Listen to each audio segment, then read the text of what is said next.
Ladies and gentlemen, thank you so much for your participation. My name is Hannes Mollenhauer. I'm from the Helmholtz Center for Environmental Research in Germany, and I'm also part of the Credible Consortium, where I lead the work package 3, how to monitor carbon farming, and it's a pleasure for me to host the 4th plenary session of the summit. Risk in carbon farming does not begin only when something goes wrong. That's why we want to talk today about managing risks. It starts much earlier with how we measure, how we model, and how we define credibility. So for this reason, in this discussion, I would like to conduct like 3 things. The first thing is like uncertainty of MRVs. Second, what does it mean for liabilities and reversals? And third, what makes these risks financeable, endurable, and also like practical in the field. First, we get an impression from Panos Panagos of how providing high quality data and developing risk assessments for carbon removals. Panos is the project leader of the European Soil Observatory and leads the European and global soil erosion assessments, and contributes also to modeling assessments of soil organic carbon, diffuse pollution, and nutrients in soil. So please, Panos, the floor is yours.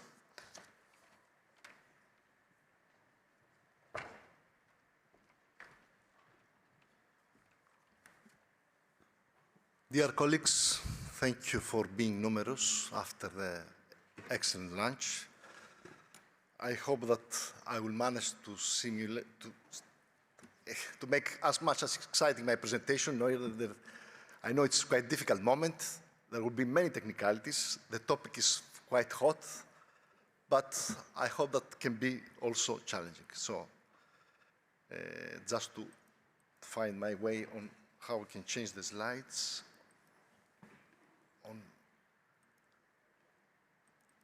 No, can the presentation be uploaded?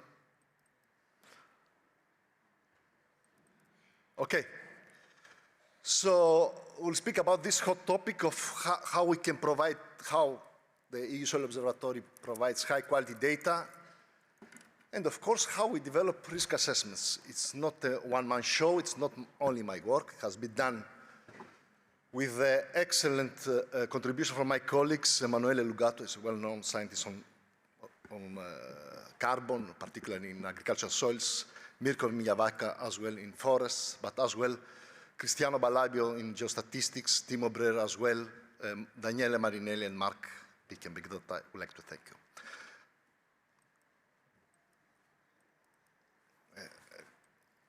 Also some, okay, so who we are. You have listened yesterday, my director, Alessandro Zampieri, who presented the Joint Research Center and the activities that we do, and the activities that we do as well in relation to the to CRCF, but I would like to give you a flavor. I'm managing the EU Soil Observatory. I have this privilege, which has to provide, to develop knowledge for soil policy at EU level. And to do this, we have 5 big objectives, starting from the left. We have to establish an EU-wide soil monitoring system. Most of you know Lucas. We have to assess the impact of different policies in improving soil health and how we do this with different dashboards. The third has to do with the European Soil Data Center. I suppose that you may be one among the 100,000 users who have downloaded the data sets from the famous European Soil Data Center that we manage in GRC. Of course, in the fourth one, we have to interact with stakeholders. Stakeholders for us is academia, is farmers, NGOs, the private sector, as well a lot of stakeholders around, the research community as well. And of course, we are a research organization as GRC, and we produce quite important and innovative research. So, there's a kind of delay in the slides. So, the EU policies that we support with the EU Soil Observatory mainly are the 3 ones that you can see in the left. You have followed the presentation of my colleague in DG Environment, Mirko Barbero. Now we have a EU soil monitoring law. Of course, we do a lot of work about the soil deal for Europe, the soil mission. Mariana this morning ECFS26%, but also we do a lot of work for carbon removals and carbon farming. But there are also other policies like the Common Agricultural Policy, the Nature Restoration Law, the Digital Europe, that we also do quite significant work. And as Mirko this morning, Mirko Barbero presented, we have an important change for soils in Europe. We have a soil monitoring law. This was finally proposed on 5th of July 23, finally approved 23 of October, and it's in place since December 25. So I'm proud that at the end we have an EU legislation dedicated to soils, provides a harmonized definition of soil health, because we are 27 member states and we have different definitions for soil health, but at the end now we have a common definition, puts in place a comprehensive and coherent monitoring framework. As the directive says, we have a lot of focus on monitoring, initiates the gradual implementation of sustainable soil management, and address the situation of unacceptable health and environment risk due to soil contamination, and has these long aspiration objectives to have soils healthy by 2050. Of course, those are the descriptors that will be monitored in the soil monitoring law, and among them, we should not forget that there are two relevant descriptors. Is the soil organic carbon to clay ratio in the Annex 1 and the SOC stock. So they are quite relevant, which means that quite enormous amount of data are going to be collected in the next years due to this directive. Now I'm coming to the mostly to the presentation that is to the theme of our presentation, which has to do the overview of the activities that we do in relation to data and risks assessment in the CRCF. I grouped the presentation in 4 main parts: how we provide high quality data that can be used by operators as input to calibrate the models, also to quantify, to compare their outputs with our outputs at European scale. I repeat that what we do is at European scale. The second one is to we develop risk assessments for carbon removals. The third one has to do with forestry, as we provide calibrating modeling tools that can be used as well by operators for risk assessment and quantification of carbon removal in forestry projects. And finally, there is a community building, collaboration with many mission projects, but also other projects for the development of standardized baseline, famous standardized baseline for carbon removal. So at the end, by presenting all this, GRC tries to make available data, tools that can strongly simplify. You have listened many times yesterday from my director, simplification.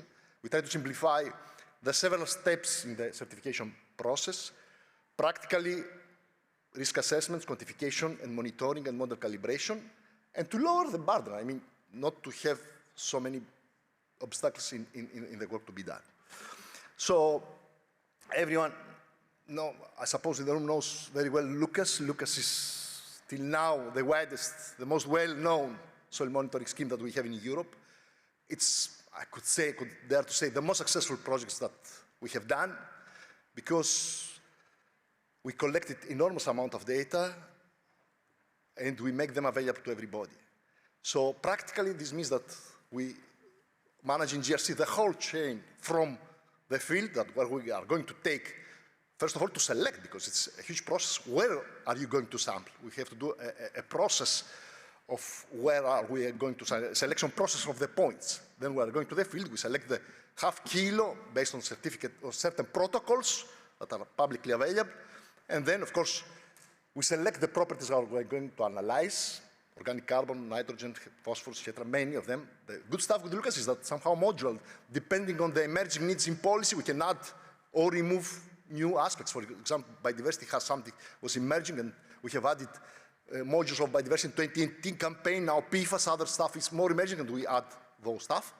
And then with complex models, artificial intelligence or machine learning, cubist, descent, etc., Gaussian, we produce those interesting maps, which are interesting to support policy, as I described before in my brief, like the soil monitoring law, the EU soil strategy, the soil mission, the carbon removal here, the nature restoration law, the zero pollution, common agricultural policy, etc. So GRC is managing this. It has been run from almost every 3 years, but the periods are not always standard, 2009, 2015, 2018, and the results are publicly available. The results of 22 are now analyzed and in a few months will be available. And the numbers of sums, depending on the campaign, and the budget also, are between 20,000 and 32,000 per campaign. So, based on Lucas, which we have, of course, we measure soil organic carbon.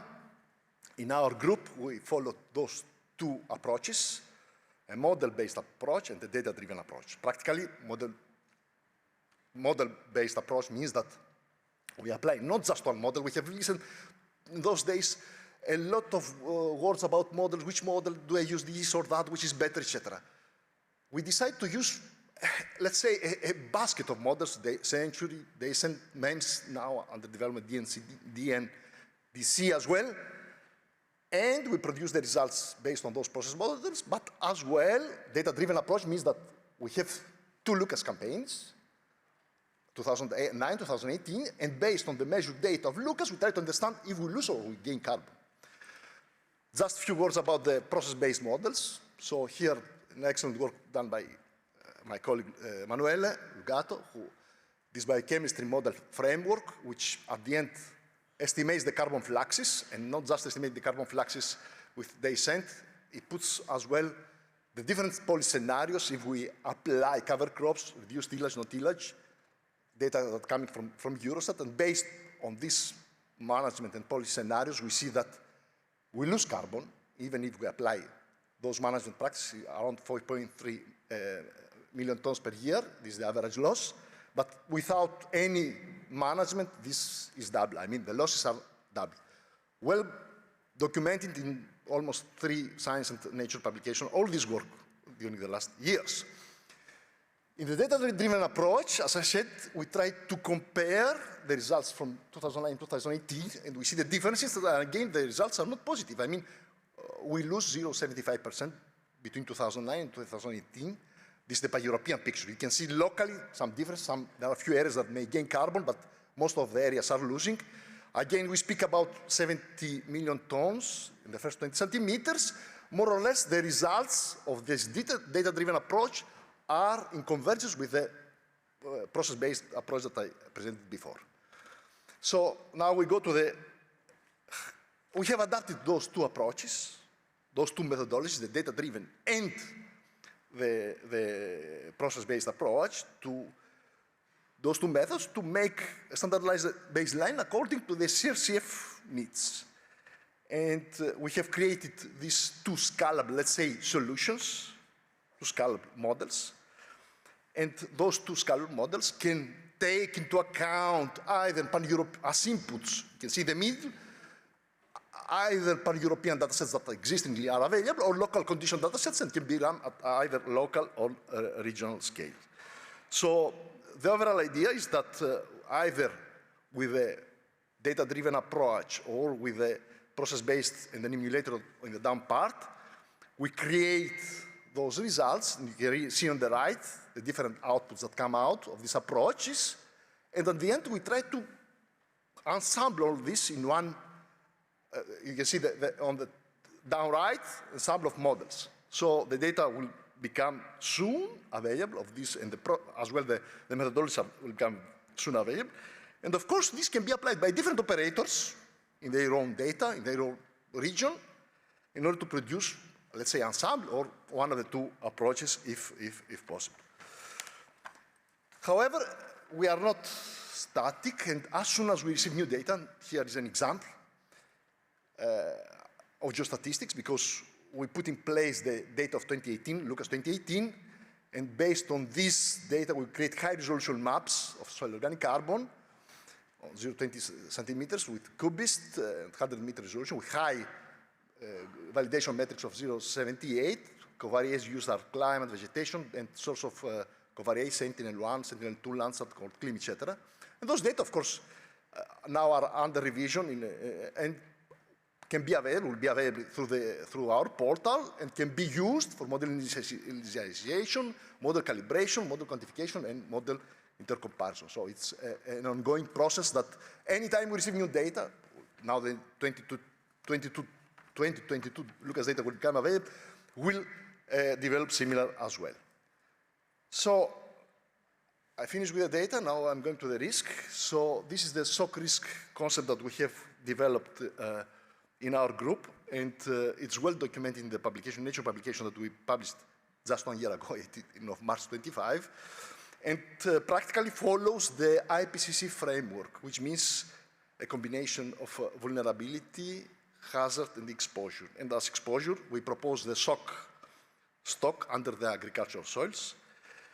As vulnerability here, it's represented by the well-established concept of mineral-associated organic carbon, the MAOC, and as highly saturated, in the MAOC, the saturation quantifies the relative MAOC content compared to the potential MAOC content, because we put this in an equation. I mean, the one that is measured compared to the one that potentially a region or a point can have.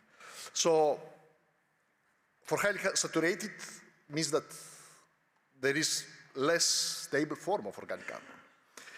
And the combination of vulnerability with hazard practically gives us the result of this index.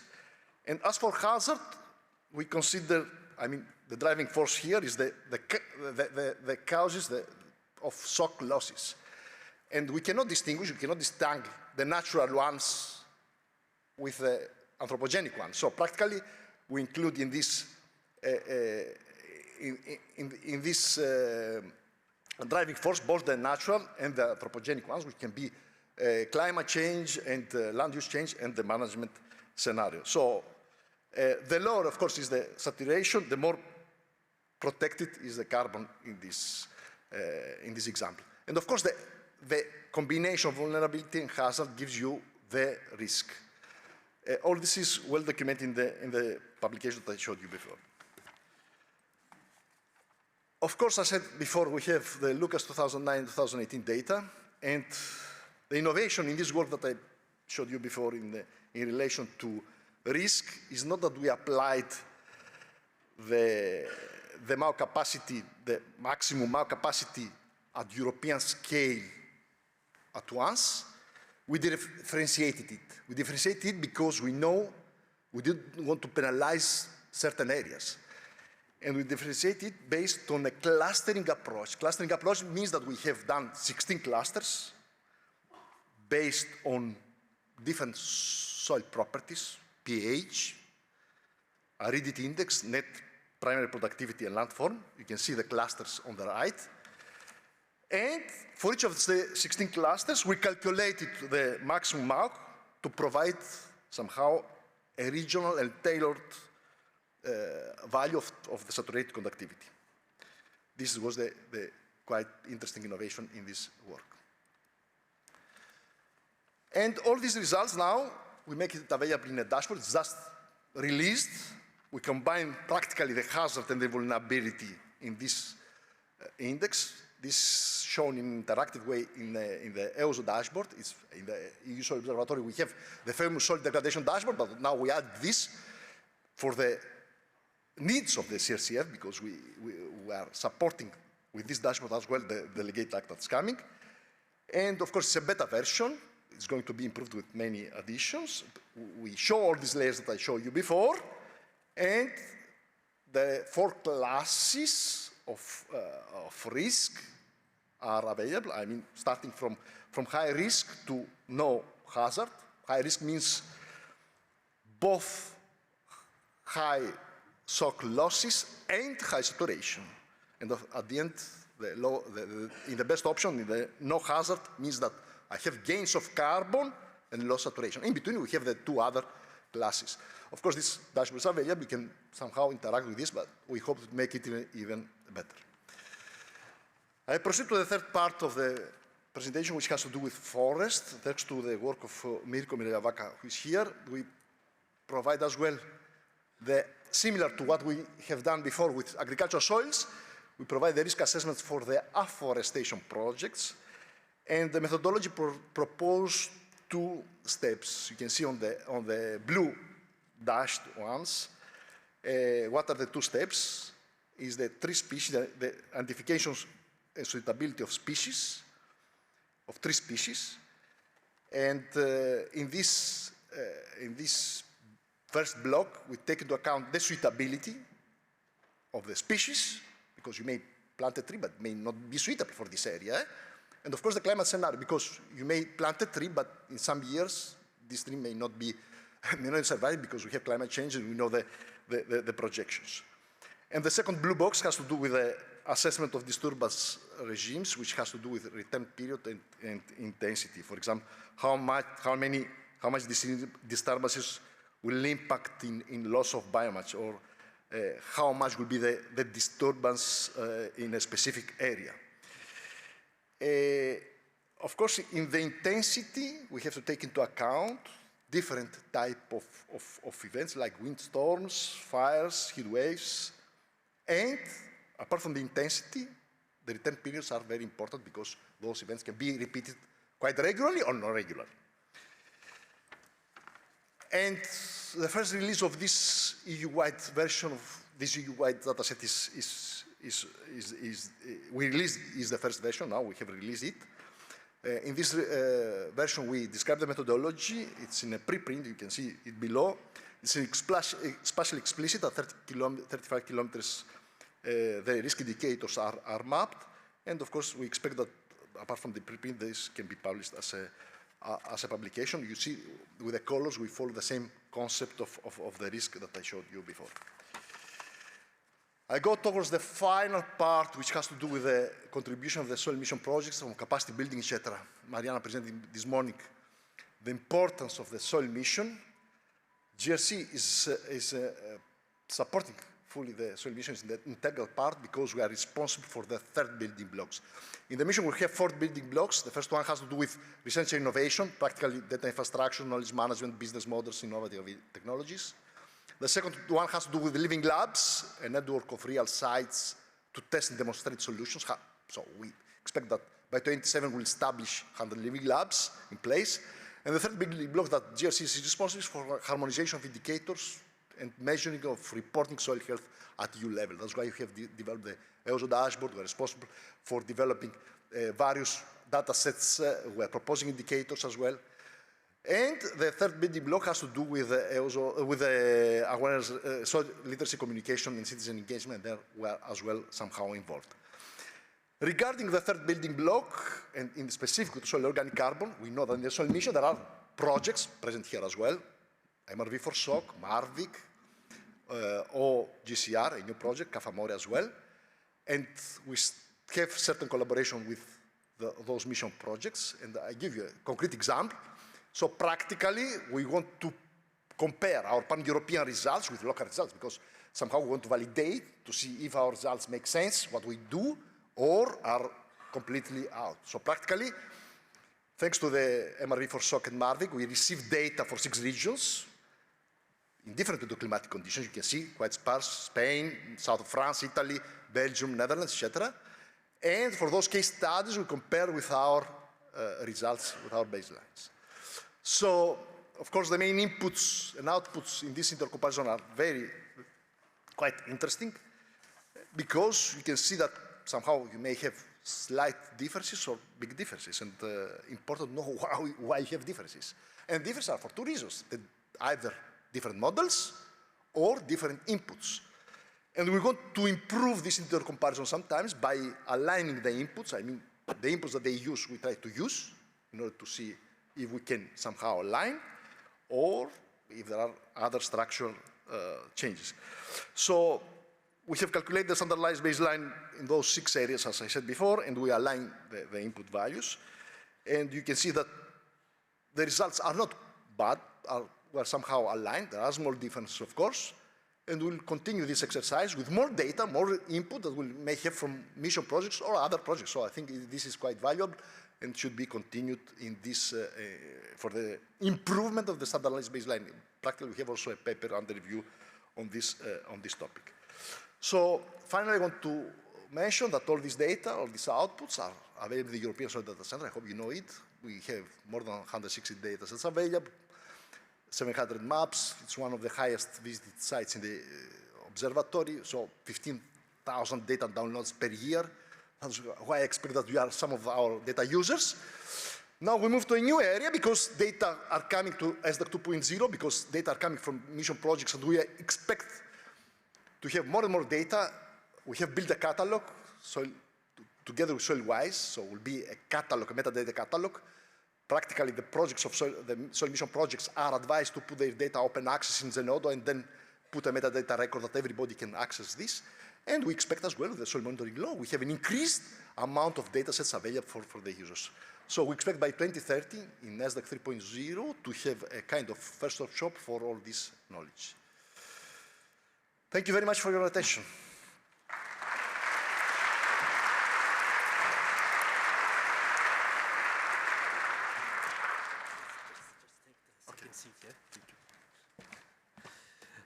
Yeah, thank you so much, Panos, for the insights of your work.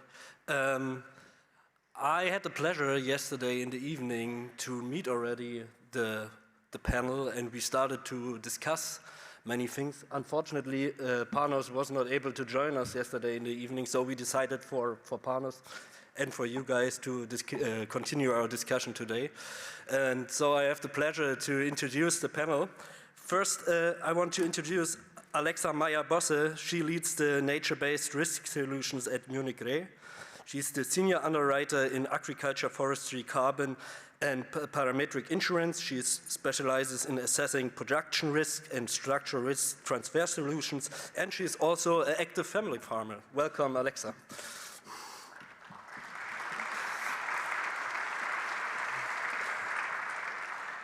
The next panelist I want to introduce is Francesco Morari.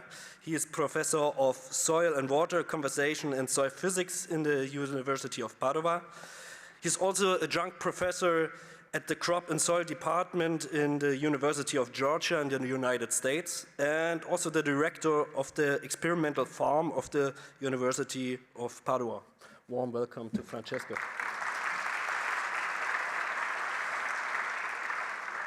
The next panelist is Anastasia Volkova.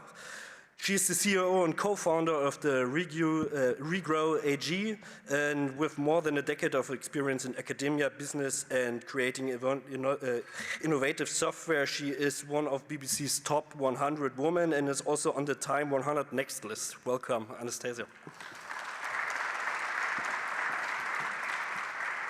Our next panelist is Konstantinos Hatziparadisis. He runs the Hatziparadisis farm in northern Greece. He is associated with modern lower impact cultivation methods such as conservation agriculture and reduced tillage. And he's also experienced with practices aimed at cutting carbon footprint and of crop production. And he is also involved in European sustainability and innovation initiatives like Lila for Soils. Welcome, Konstantinos. And our last panelist is Ana Gonzalez Pelaez. She is the head of the agroeconomic system at Plenary X. She's focusing on scaling nature and credit markets for regenerative agriculture. Recently, she co-led the EC and European Investment Bank publication of quantifying the climate risk to EU 27 agriculture and insurance systems. And she's also awardee this year of the Thin Earth Women and Climate Awards in agriculture. Welcome, Anna.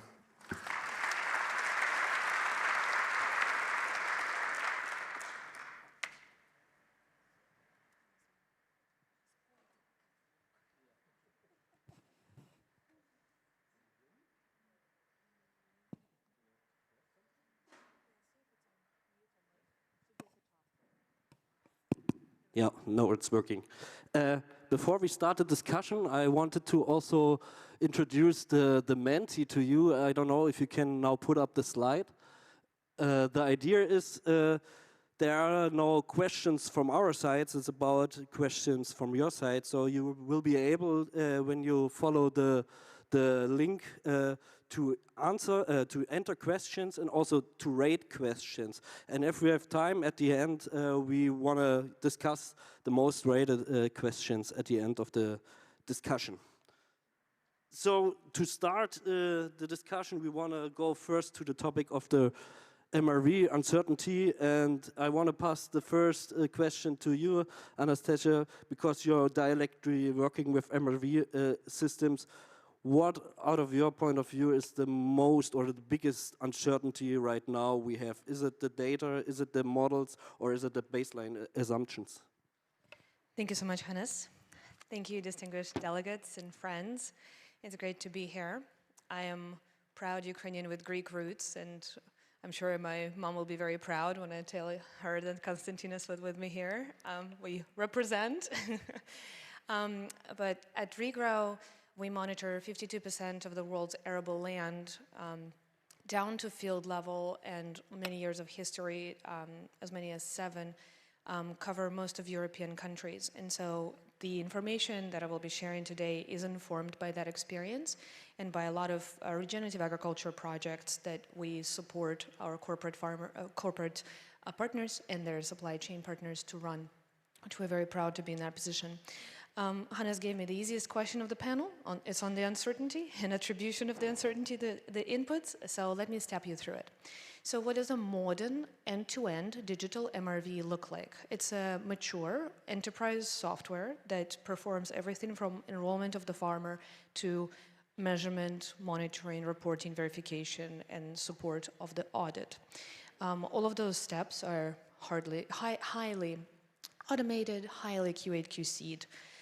How do you actually make it scalable for the farmer? You use the information that the farmer has in the farm management system, and you combine it with remote sensing, and you then fuse weather modeling, the fantastic data that Panos talked about, Lucas or other soil data. You put it all through the biogeochemical modeling. This is what results in accumulated uncertainty. So remote sensing data itself is low uncertainty on its own. When you're passing it through a biogeochemical model, it increases in uncertainty. But it is very helpful still, because otherwise we would be asking farmers so many questions. And if we don't have to do that, if we can come with a draft data, because we are smart people, we sit in Europe, we have so much investment into Earth observation, we can bring that data along with us and also increase verification of the practices. Now, that is on the remote sensing. The model itself, of course, you can calibrate any of the models that Panos already talked about as well, whether it's DayCent or DNDC or other models. And when you calibrate and validate the model, you, of course, have the metrics around accuracy and uncertainty against your validation sample. But what you should not forget about, when you're enrolling farmers into a regenerative or carbon project, you, or at least we at REGROW, make estimates as the farmer is enrolling. That means we are taking weather and climate data 12 to 18 months forward to estimate what the outcomes will be of adopting that practice. And that comes, of course, with a lot of uncertainty. No one knows what the weather will be on any one farm in 12 to 18 months, so we're relying on historical ensemble data.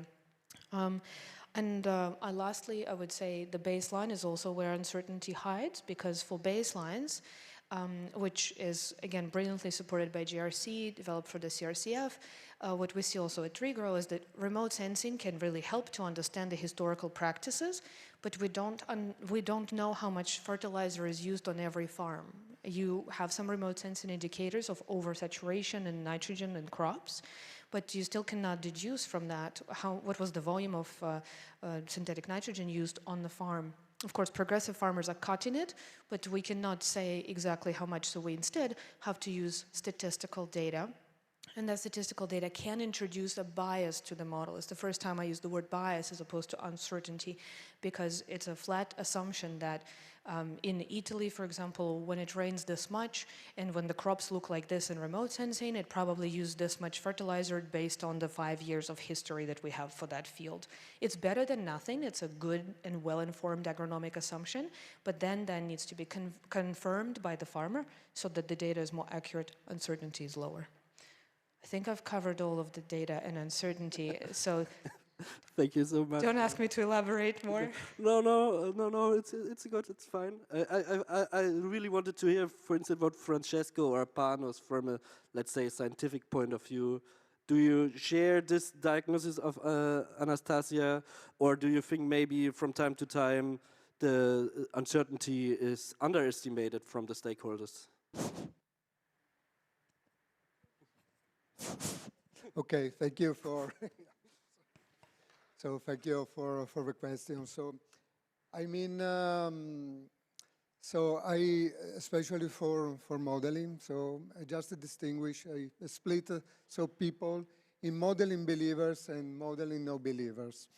And, you know, especially so for the modeling believers, for, you know, practical operators, I see that so they often underestimate the structural uncertainty of the model. So why? Because they think that the model is just always give perfect, you know, result. But actually, who has worked with models, so knows very well that there are some equations that are not correct, you know. So there is a limit in that sense. And also maybe the model is applied out of the boundaries that so it was developed. And also what we saw when, so Pano just talk and show about the ensemble of models. When so people started to see that models just apply to the same site with the same, you know, model inputs, give a different result, they started to be a little bit upset. And I have just a short-hand experience about that because so we have many collaboration with scientist operators. And so when so we apply just one model, okay, so the message that we transfer is very, very clear. One result for greenhouse gas emission, one result for so organic carbon chain, and so on. So when we start from a scientific point of view to improve our model of operation, so maybe you're running 3-4 models, you know, from the other side, so we started to erode the confidence of the models because they just see that, you know, the model, so different model gives different, give a different result, you know. So that's, you know, something which from our point of view is good because we understand the uncertainty and the accuracy, but from the other side, you don't transfer a very, very clear message. And if I have also to finish talking about the uncertainty in field operations. So in field operation is a big mess. I mean, if because there is a problem of statistics, you know. So and people don't realize that if we had to follow, you know, the statistics, I mean, all the rules, all the equations, the accuracy, so we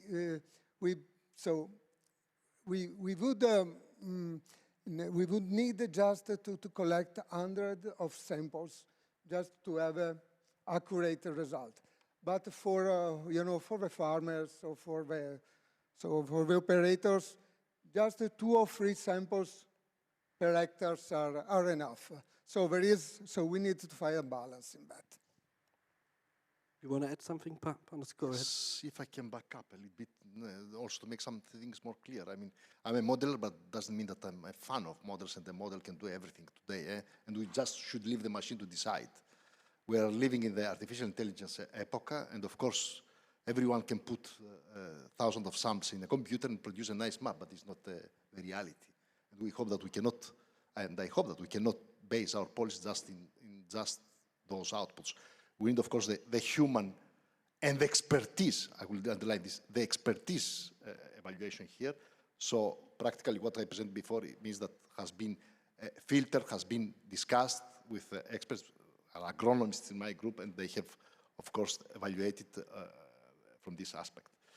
Having said that, about models, of course, we move forward. There are new models coming. We should not just, as I said before, just see the metrics of the model, coefficient of variation, RMC, etc., but as well being able to interpret the outputs.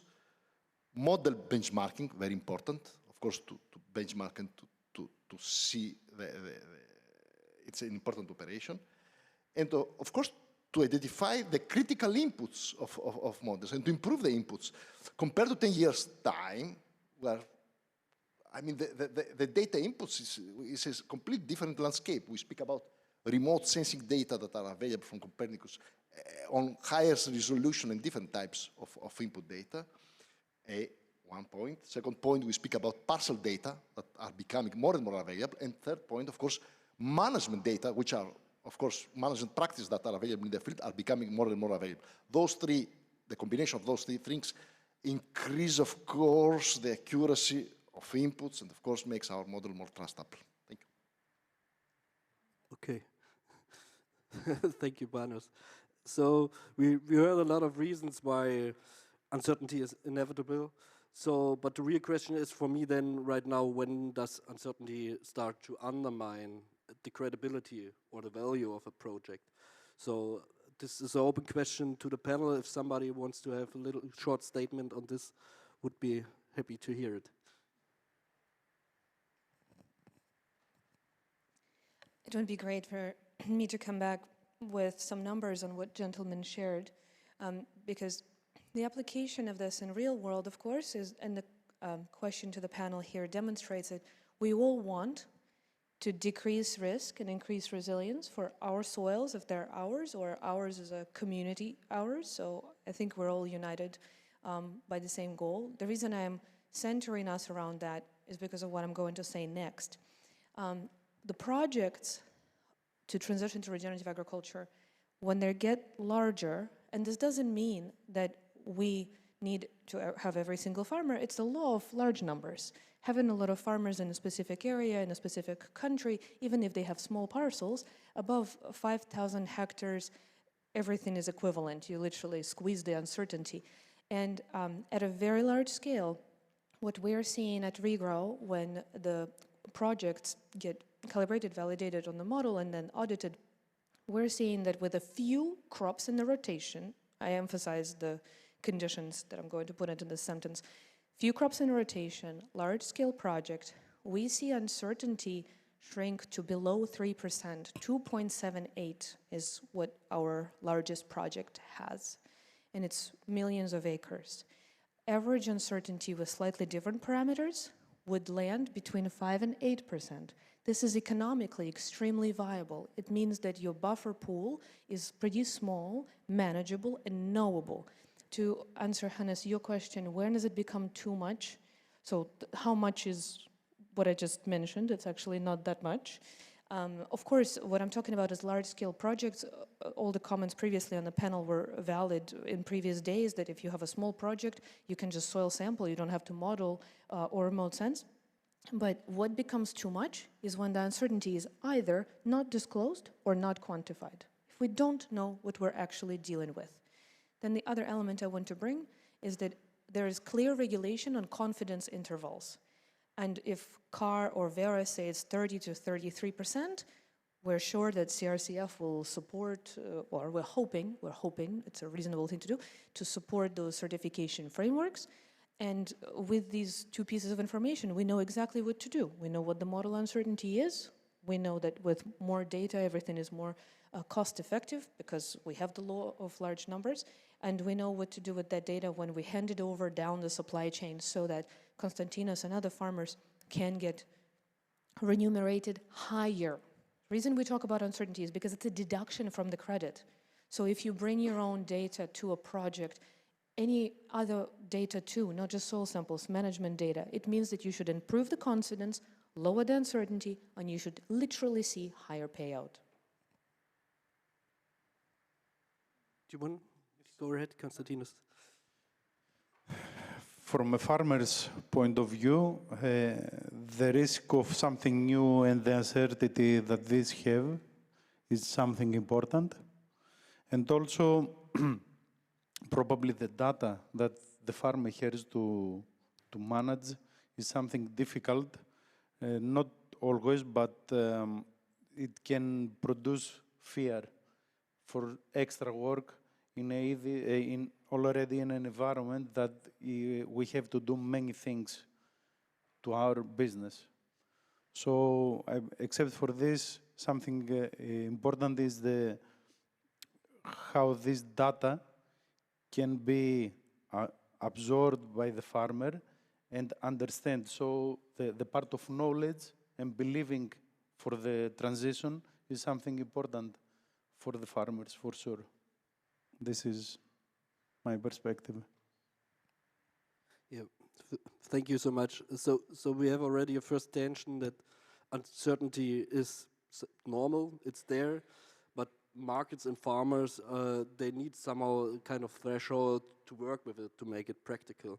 So that's why I want to move the discussion from the uncertainty to transparency and also like inclusion of all the stakeholders into this system. So my first question would be going to Francesco. From your perspective, when we are dividing, where should be the dividing line between models, measurement, and default factors? From a view like, okay, it should be scientifically robust, but also shouldn't exclude like small operators, small projects, and so on. So it's a little difficult to say. So I mean, just to define a line. So it depends on many factors. So I mean, it depends on the risk base of a tier or the purpose driven of a project. So I mean, so it's clear that we can use the default factors if a project is a small project. If maybe the expectations are not so high. And also if the variability of the site of areas is not so high. So once the uncertainty and once the variability start to increase, and also the financial stakes start to increase, so we have to a little bit to move up. So it means, to my point of view, the hybrid model, solution is the best one, as it was saying that, the colleague here, and but also, just to turn and to move into the field, field analysis and so on, it will cost a lot of money and it should be justified. But I wanted to say something, because even when we talk about, maybe low expectation projects, just a few days ago, a friend of mine here just sent me, an article from an Italian daily, and it's called Italia Oggi, and it was a little bit upsetting because the title is Carbon Farming. So I don't translate in Italian. So carbon farming at risk, money in exchange for uncertified credit. So you know that, in 2023, the Italian government just, approved the Italian National Register. And, this is something that why it was upsetting. We have not just started to be operational, and there are risks of fraud. And so that's why I say it's important just to have a monitoring operation which is clear, transparent, and as much as possible accurate. Okay. Maybe this is also linked to Konstantinos. I want to bring you in again, as you also told already about the effort to collect the data. From your perspective, when these systems become more detailed or data heavy, what feels like reasonable for you? What starts to to feel too much, too heavy, to the load you have on your daily work? Sorry. Farmers also have a huge load with farm works, paperworks, and all this. And I don't know if they have the courage to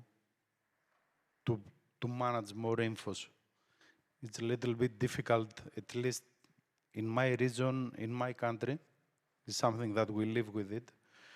So I believe that it's important to have reliable partners, accurate infos, and everything can work after this. And also the transfer of knowledge to the farmers, because we have huge lack of knowledge about regenerative agriculture, which is the first step, I believe, for carbon farming. So it's more complicated for us, I believe. Yeah. So I hope we all got an impression, like, to keep the balance between model uncertainty or model robustness and also like practical in the field. It's quite hard to find the sweet spot. But I want to go further in our discussion to transition to there is uncertainty in the system. The next question would be obvious, like, if something goes wrong, who carries the consequences? So that's why I want to bring Anna into the discussion. As I mentioned already in the introduction, and also Kirsten Dunlop made some slides yesterday about you co-led the publication about the risk assessment. Maybe you can give us some insights about it, and also like what is really relevant for carbon farming and for the different stakeholders in the carbon farming chain. Yes, thank you, Hannes. Hello, everyone. Yes, this is a piece of work that was published by the European Commission, DG Agri, so it's fantastic to have a really good representation of DG Agri here in the room, as well as the European Investment Bank. So we quantify the current and future risks to European agriculture, so climate-related financial risks. And the financial bit is the really crucial part here. So we evaluated as well the performance of insurance systems, of current insurance systems across the 27 countries of the European Union, and also the protection gap. And we did this for current levels of risk, so for now, and into 2050. So we used the type of metrics as well that are used by the global risk capital markets. That's, for example, names like annual average loss, probable maximum loss. And these risk capital markets include insurance, reinsurance, we have Alexa here, catastrophe bonds. And these are the metrics of how these markets price risk. And that means informing about $7 trillion a year of premium. These metrics are also used by insurance regulators, so including the European Insurance and Occupational Pensions Authority, of course, by credit rating agencies, and of course by all member states' insurance supervisors. This is just to give a bit of context of just this rigor and the seriousness of these metrics.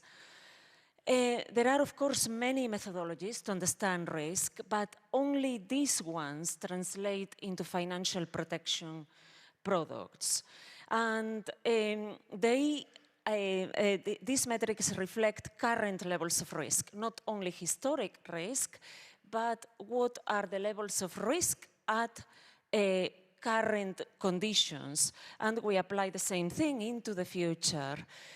This analysis and plenty of modeling, entire conference dedicated to this type of modeling, and include techniques of engineering, geography, physics, climate change science, and actuarial science.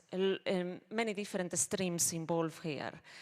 It was the first time that this quantification was carried out across all the European Union countries and for all types of perils and crops, a massive computational exercise.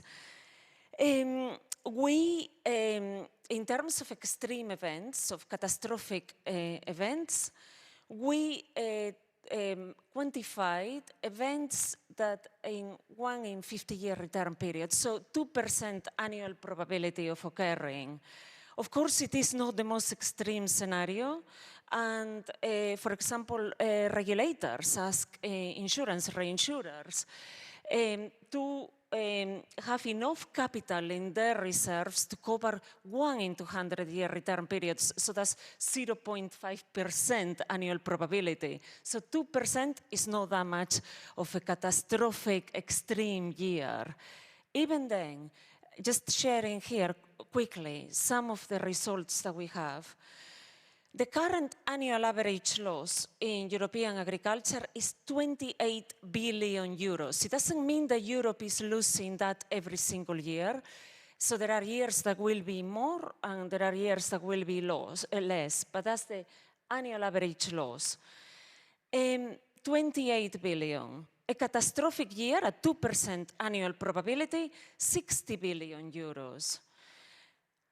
In the analysis of the protection gap that we did, only 20 to 30%, of course it varies a lot by national circumstances, but on average, only 20 to 30% of that risk is insured. The rest is falling on farmers and on governments. 50% of all that risk is driven by drought, and this affects not only the Mediterranean countries, but also Northern European countries. For example, one of the most surprising figures was Sweden. Drought is driving 60% of the losses. So drought affects us all. By 2050, we expect a 40 to 60% increase on this, depending on the climate change scenario, the emissions scenario that we look into. Now, for carbon farming, okay, again, so this is a very long discussion, but you can see, so with drought driving already 50% of the losses, the implications for carbon increases are huge. So in terms of carbon farming, this is important information to bring together in uncertainty, in expectations of what carbon increases we can hope for.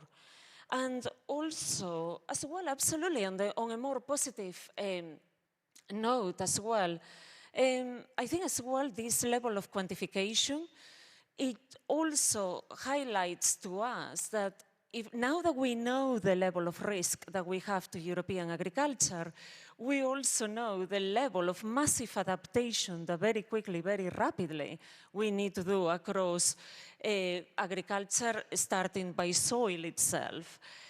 So the crucial just momentum that carbon farming brings, as so many of the presentations yesterday were pointing out, we are not just talking about carbon increases, but we are talking about practices that create and change our soil structure for a more resilient agriculture.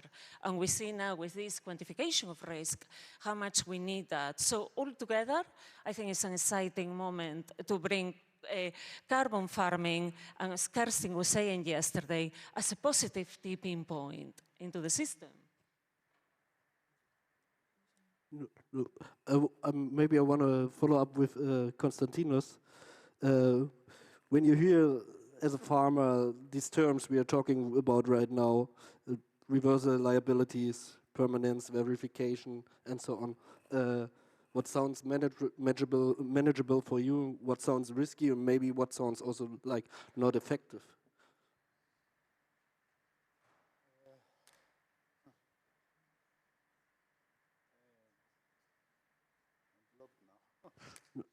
It's fine. We can continue. Okay. Yeah, no problem. No problem. Maybe we switch to Anastasia. I think you also read the last draft of the methodologies of the supplementing regulation, and most of the time we are distinguishing between avoidable and unavoidable reversals. And is this distinction workable for you in practice as a MRV system developer, or is reality somewhere in between? I also want to help us all center into why, in my opinion, this panel is having some of the most important conversations that will continue for the next 5 years, because we can get all the food companies to fund all of the farmers, either through credits or, to the question on the screen, we don't have to do credits. If you are a farmer has adopted already the practices like Konstantinos, you can get premium because you are providing a lower emission factor commodity into your supply chain. So this is something that can be negotiated. In fact, that is a very direct way of incentivizing the farmers. But even if we do all of that, if we take the food companies, their suppliers, if we onboard the farmers in this food supply chain, there's not enough money in FMCG to pay for the transition. And there's not enough money separately in the public space, in the government, to pay for the transition. So we're trying to also reach into the areas of capital where farmers usually go, into lending and insurance. And that's what Anna was saying, that's why it's so important, because I was in London last week and we talked with asset allocation managers. They literally said that the last 3 years was 1 in a 50-year event every year for the properties that they manage agriculturally. And that's for what they said, but we see in our data for the last 5 years, it's just a question of which geography gets that event. And now every geography will get 1 in a 50-year event. Is it flood, or is it drought, or is it something in between? So this is extremely material. And I'm excited that Anna and Alex are here, because we need to work together to understand how can data and good modeling and good effort to bring the farmers the incentives that they need can help unlock the pockets of capital that are so far not quite able to get engaged. That's what this panel is about, because ultimately we're trying to not have a non-viable economy. If nothing is insurable, no capital flows. That is literally what happens. Now, in terms of the risk, what's unavoidable, what's avoidable? Let's say we have a prevent plan scenario where we have a flood and the farmer needs to decide. The flood happens the 3rd year into the program. Well, let's actually say 2nd year. So they just started, they just implemented maybe crop rotation practice, reduced their nitrogen. It's the 2nd year, a huge flood happens, and the farmer may have to do a practice that is against what they signed up to. So from the contract perspective, this risk is avoidable. From the farmer perspective and climate shock adaptation, this might not be avoidable, because the payments, the way that they're structured, is not fully supporting right now the full farmer P&L. It's not like we're providing a first loss yield risk guarantee so that they can actually follow through with all of the avoidable risks. That is the question we should really be asking ourselves. So this distinction between contract and the climate point of view matters because of the assignment of liability. Because ultimately, when you're an insurance claim adjuster, this is why you have to answer that question. And agronomically, it's very clear that farmer does what is best for the soil and what they're motivated to do financially. Which one outweighs? I would say the financial one, probably. So we need to provide them the incentives in order for avoidable risks to actually be avoidable, because they will know the P&L can support. Yeah. Yeah, sure. Go ahead, Konstantinos. We must not forget that most of the farmers globally have a business with no roof. So, and the best example of a disaster for us, at least in 2024, was the solar activity during March and April, which is a disaster for our plants. We saw plants burning totally, which is something that you cannot manage, because there are things that are avoidable, like prescription from your agronomist for an application of foliar feeding, for example, and unavoidable, like the March and April of 2024. So it's to hold this environment, the farmers have to make profit and to proceed for the next cultivation. Except for this, there are so many factors that give the result of projects. First of all, farming for my business. After this, the carbon farming. So it's very difficult because as alive is our soil, so alive is the changes in our condition that we have to make farming. So I believe that the less sequences must be for the farming sector and not because it's the source of everything. Everything starts and finishes in farmers. Yes. That's maybe a good point right now to bring Alexa in. Anastasia already taught a lot about the distinction, but I really want to hear your perspective as an insurer, like how clear do we need these distinctions, or how flexible are insurance products when we have like mixed courses like drought plus management decisions? Yeah, thank you. Thank you for giving me the floor here, and thank you for inviting me. I mean, in principle, insurance companies do give their balance sheet money to their risk assessment and to their risk calculation. And we heard a lot of these loose ends, and I try to tie them up. I mean, you brought up the average annual loss, which is a very, very important metric, but it is about data, and it's about our assessment, and it's about our calculation, and then we bring our money from our shareholders to that, and then we make a premium out of it.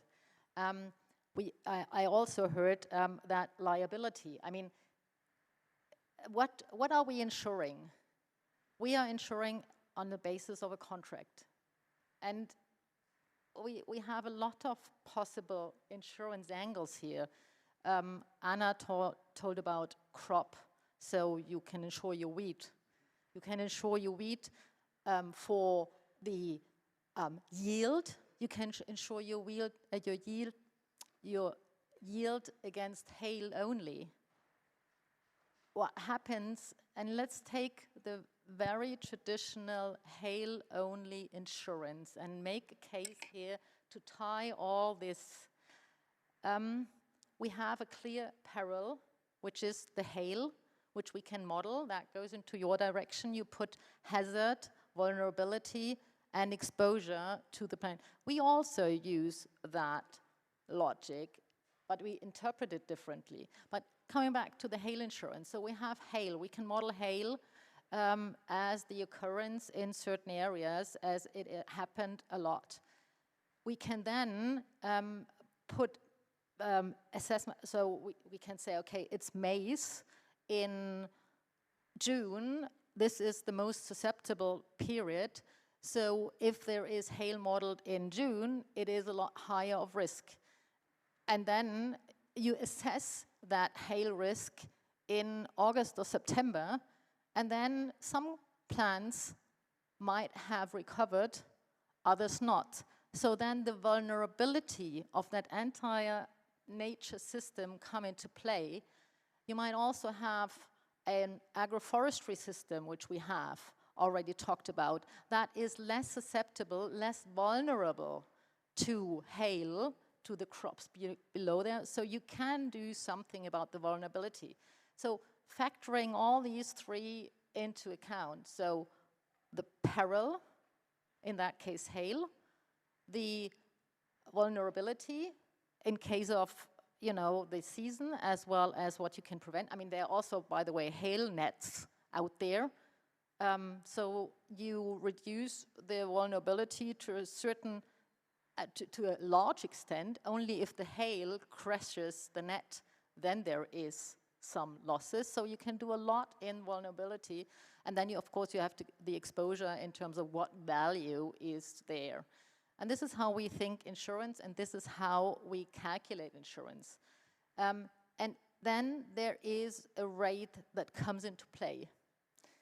So, and if this rate is not attractive for a farmer to sign that insurance contract because it's too expensive, as of these three calculations, then this is what Anna says, there is no insurance market.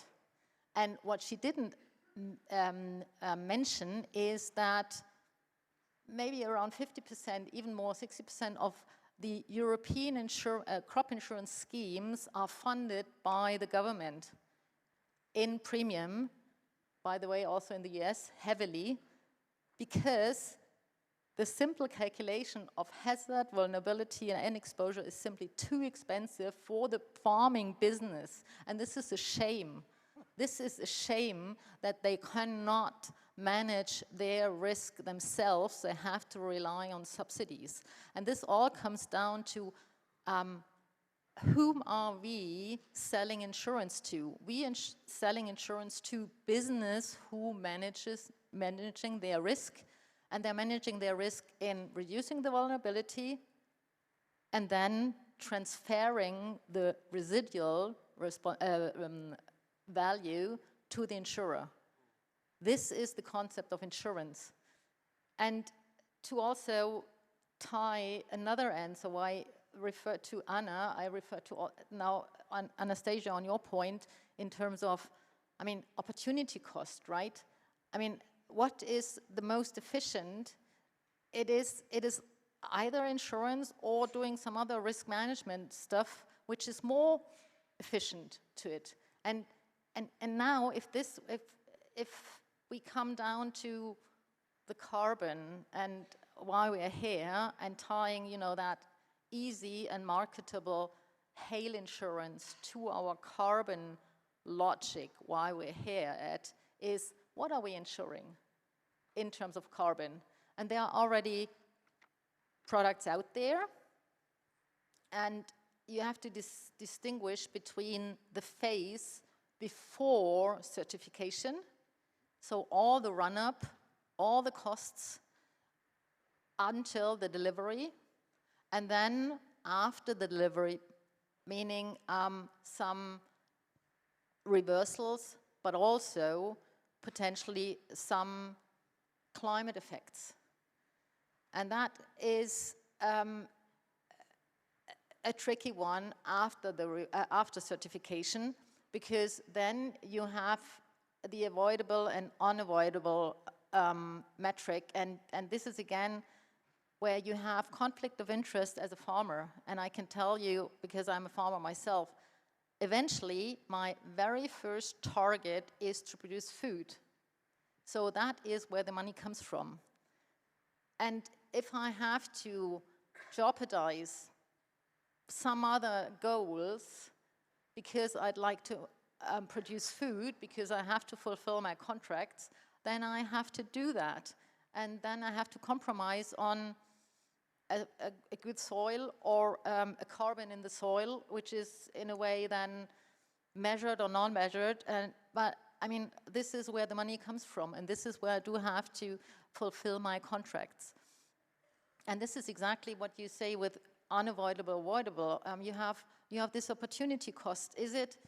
And if I have two interesting targets, the one is carbon as a business model for a farmer, or producing food as a business model for a farmer. And if they are equally attractive, then my opportunity cost thinking in terms of do I go this way or that way is equal.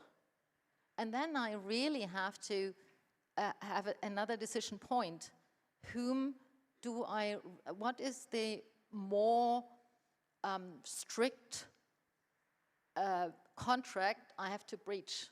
Is it not producing enough grain as a ton for my forward contract? Or is it the buyer of my carbon credit whom I cannot deliver because I have to plow, for example, and then this is released. But we are not yet there that farmers understand carbon as a business model itself, because it's not as attractive. We are talking about incentives and then additionality and can I stack or not. I mean, have the farmer pull in all the money he can get. And if this is then attractive for him, then he will be a carbon farmer. I'm coming from Bavaria, and back then when the German government introduced the rooftop photovoltaic cells back in the early 2000s, I mean, each farmer was able to, because they have big, big sheds and big, big roofs, and everyone, you know, there were pioneers that had the first ones, and then there were laggards. They onboarded it 10 years after, but they've seen everywhere these PV rooftops, and it's a business model. It's an energy farming, and it's a business model, and it pays off, and we have all these energy right now on the sheds. So that is, in a way, it is a no-brainer when it is an attractive business model. So, and again, coming to the insurance, we sell insurance to these ones who have a liability, where money is at stake for the business model. And if I may also circle back to the element of liability, because, you know, there were so many, in a way, hooks I can now take. What are we insuring? We are insuring a liability that is hurting the insured. And how do we distinguish the liability in terms of whose fault was it? We can't do. We can do it in two ways. And if I, as a manageable or unmanageable, or avoidable or unavoidable distinction, I take the car insurance, for example, now. So I cannot distinguish between my fault of crashing my car or some other whatever happened and I crashed my car and I was not the reason for it. How do we incentivize the driver, and every one of us is a driver, how do we incentivize the driver to really be cautious with the self-retention of the insurance? So if your self-retention is high, then I might be cautious because it financially hurts me again. But I, as an insurer, I will not distinguish between is crashing the car was intentional, not intentional. I mean, taking aside the thing that I'm drunken and this is something where insurance is not paying. You know, I mean, that is, but the other two things, if I do it intentionally or not intentionally, we don't distinguish. We pay what is, you know, on the insurance policy, but we also deduct the self-retention. And if I do it intentionally, that hurts me. So in a way, there are inbuilt elements in the insurance contract. We all know, but this we have to transfer into the carbon space. And again, carbon, if we'd like to insure it, there is products out there already before certification. After certification, we have a lot of discussion going on there, what we can do or we can't do. But now I let you digest. I can talk for hours on insurance, so I'm passionate about it. And give the floor back to Hannes. Thank you. Thank you so much, Alexa. Yeah, good insights. Yeah, time is running, as you told. So I had a lot of topics to discuss, and I just want to make some quick dives into some topics. I have prepared. But hopefully you can keep it short, that we are not running out of time. Maybe we can answer also a question from the audience. So one thing you also mentioned, or you said about, was the real road constraints, or so-called real road constraints as a farmer. And this is something I have a question to Anna, for instance, about the early termination. Right now, it's treated as a full reversal in the draft. Is this not something which is like that this risk is discouraging the participation for businesses or for farms, out of your point of view?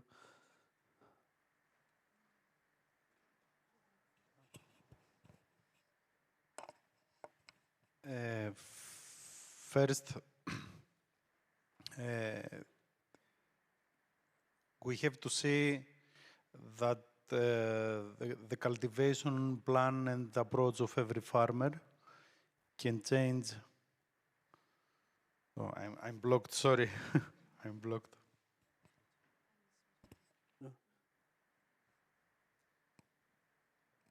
Well, just that after, yes, thinking about just the latest interventions, so everything you presented, Panos, what you were talking, Anastasia, about how ultimately what we really need to do, and this is it, and what is this, the ultimate objective is we have a transition to resilience to make. That transition is very expensive. And we need to find ways of mobilizing as much funding as possible to the ground, to farmers. And hearing just your experience directly from the ground, Konstantinos, is just so compelling. And on what Anastasia, what Alexa, you were, all the different learnings that you were mentioning now. I think what we have now with carbon farming, and it's just a tremendous opportunity for risk sharing across the value chain. We are bringing carbon farming at a time when we, as we were mentioning earlier, up to 80% of the current losses in agriculture are not insured. So they are falling mainly on farmers. And of course, when it's very extreme events, on governments. The impact that that is having in our farming system, in the future of farming in Europe, is huge. The average farmer is 60 years old. So here we are talking about resilient soils, and we are talking about changing the structure of our soils. So it is just such a great opportunity to just build this resilience, risk share across the different actors in the value chain, from project developers to buyers, of course, public sector, private sector, and to take as much burden as possible away from farmers, to make sure that already the losses up to 80% of farmers are incurring, they don't become even bigger with carbon credits that are going to suffer because of drought, whereas we can build a virtuous circle around resilience. Yeah, a short comment from Alexa. Well, okay. I take the intervention of drought harming carbon in the soil, and therefore it is a certain stress also to the CRCF units. Coming back to your models, I mean, I think it would be really smart if one can.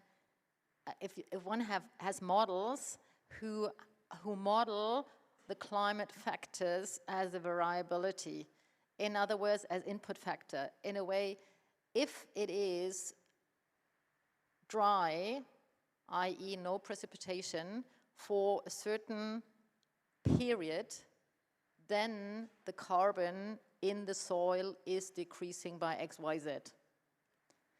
If it is in combination with heat, then it is, modeled as such. So that would give us a position to calculate the probability, the AAL, as you said, on that. And then let's see what comes out, and if this is something which is attractive for the market in terms of, ensuring drought for the farmer, the buyer. I mean, who is interested in this? The European Commission, the government, who is interested in it? Buying that insurance. But if you put it the other way around, and this is my last point here, again on the opportunity cost, if I calculate that money, which the insurance costs based on your model, for a drought situation, and let's say that costs 100 euros, just to say something, that can also be invested in resilience, right? I mean, I don't have to pay that insurance premium. I can also take that and invest in resilience as a theoretical thought, and then I don't have to pay because I have in-kind insurance in my own right. Thank you, Hannes. Yep, Panos, go ahead. If I can rebound a little bit, just to make the things a little bit more clear. We should distinguish, for agricultural soils, first of all, we should distinguish about the extreme events, right? We spoke about agricultural productivity that may be lost due to extreme events, probability of extreme events, and having so much losses in crops, etc., etc. And the normality. The normality means that soil organic carbon is not changing rapidly. I mean, you will not see changes in soil organic carbon in our soils from one year to another. Even if you have, I'm not speaking about extreme situations.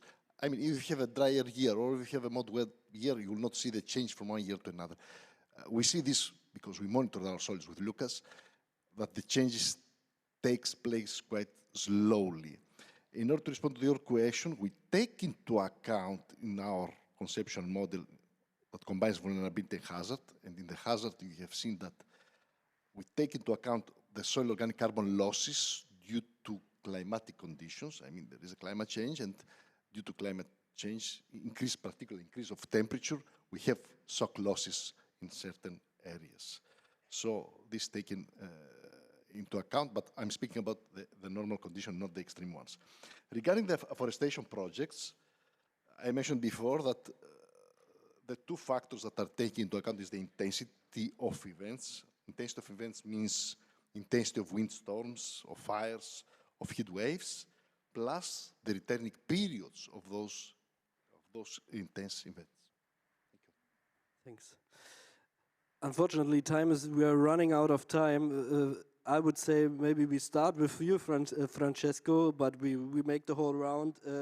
I want to have like one sentence of you about what is the one thing that would most improve trust in common farming risk management. The one thing out of your position. Yes, from one sentence. No, so I mean, from a scientific point of view and modeling point of view, I would just strongly support the use of ensemble of models. So I know it's difficult to manage the variability, so it's difficult also to understand the uncertainty, but I think at this point I would prefer to have an average value and the distribution of the potential, outcomes of a model rather than just so to have just one single number. So this is what I would strongly suggest. And also I think we have seen also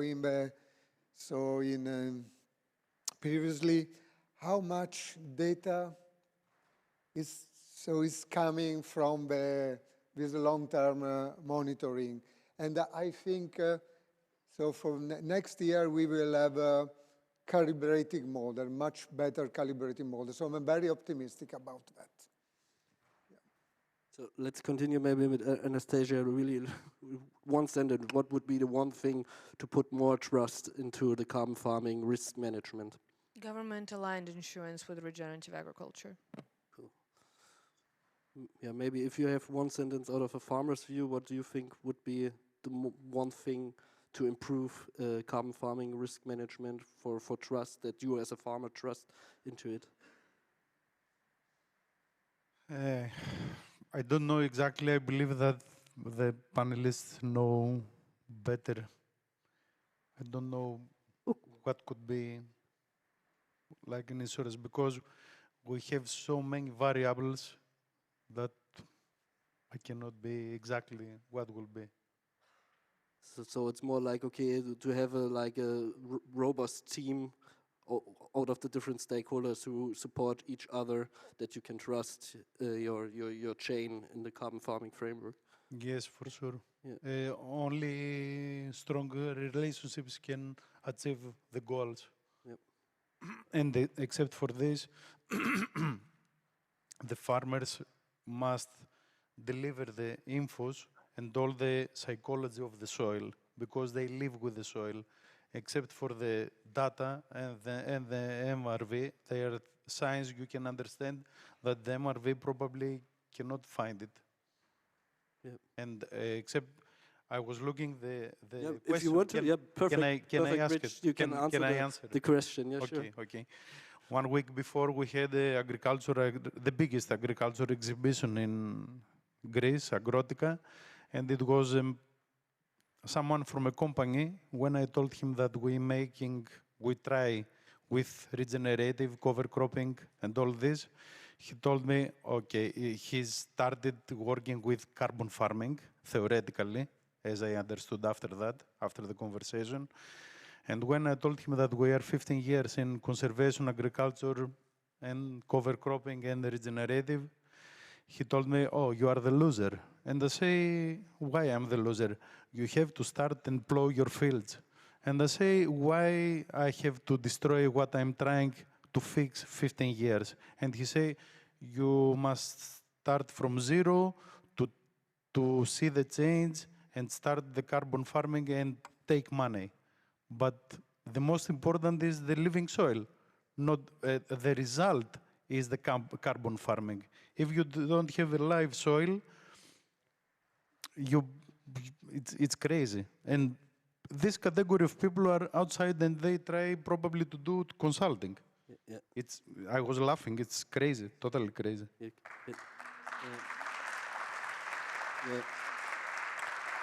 I'll just repeat it again, Hannes. Early adopters can get paid through the value chain. You do not have to plow your fields. And even if you will go and plow your fields, remote sensing will reveal it. So to Konstantinos' point, the truth prevails and there are incentives. Yeah, maybe Alexa and then Anna, the last words. Yeah, okay. I mean, sitting on my farmer's head, I 100% agree what Konstantinos is saying, because we are also early adopters.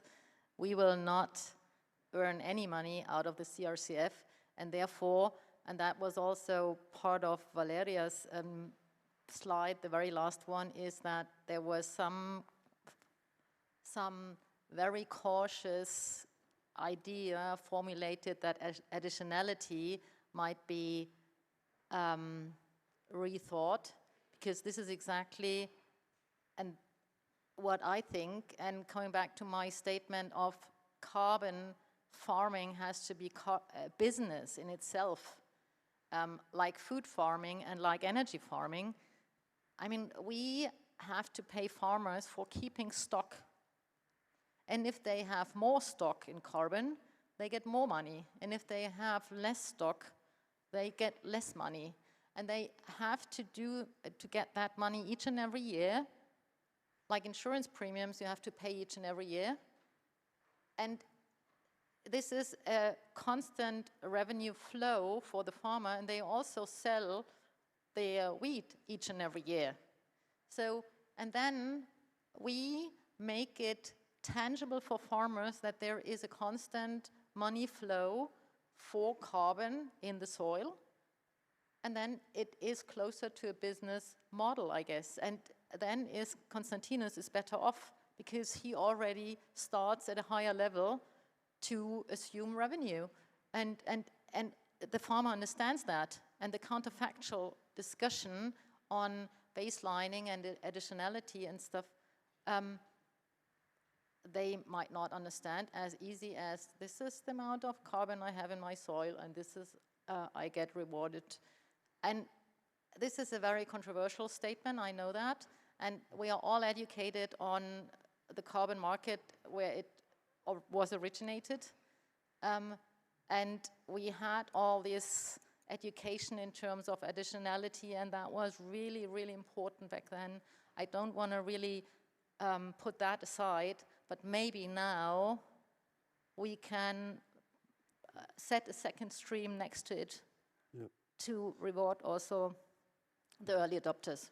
Yeah, thank you. I'm so sorry, we're right over the time right now and people have to get to the next session. So unfortunately, I have to stop here that people can get to the next rooms. Thank you so much for the pen. Sorry. Unfortunately, I can speak for days about my job, but one thing that I wanted to say is a message to Brussels and the local governments that they must give confidence and power to scientists like panelists here and many of the attendants that they have the knowledge to convince the farmers in Europe first and abroad, of course, that farmers were borrowed the land from our children. If we don't protect it, we will leave nothing for this. And the result of the appropriate approach of cultivation is the carbon farming. But first of all, we have to protect our soils. Thank you. Thank you.